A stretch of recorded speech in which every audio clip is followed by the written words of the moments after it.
నా మొబైల్ పాడైపోయినా కొత్త మొబైల్ కొనే ఉద్దేశం అయితే ఇప్పట్లో లేదు.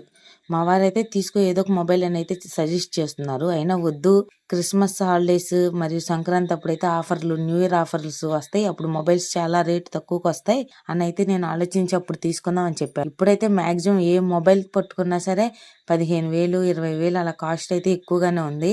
అంత పెట్టి మొబైల్ కొనటం అవసరమా అని అయితే నా ఒపీనియన్. మా వారిని చెప్తే ఓకే యాక్సెప్ట్ చేశారనుకున్నా. కానీ తర్వాత నీ మొబైల్ ఇవా, 1-2 వీడియోస్ షూట్ చేసుకుంటాను ఛానల్ కోసం అంటే మా వారు అన్నారు, కొనుక్కుంటే కొత్త మొబైల్ కొనుక్కో, లేకపోతే లేదు, నేనైతే నా ఫోన్ ఇవ్వను అని నిర్దాక్షిణ్యంగా చెప్పేశారు. సరే ఆలోచించి ఏదో ఒక మొబైల్ కొందాంలే అని అయితే అనుకున్నాను. అనుకోకుండా సండే రోజు చెరువుపల్లిలో ఫంక్షన్ ఉంటే వెళ్ళి రిటర్న్ వస్తున్నప్పుడు కొత్తగా షాప్ పెట్టారు కదా, ఆ షాప్లో ఏ మొబైల్ ఎలా ఉంది చూద్దాం వెళ్దామని మా వారు తీసుకువెళ్ళి ఫైనల్గా అయితే మొబైల్ కొనిచ్చేసేసారు. ఏ ఫోన్ కొన్నాను ఏంటని నెక్స్ట్ బ్లాగ్లో చెప్తాను. ఇంకా ఇంతే.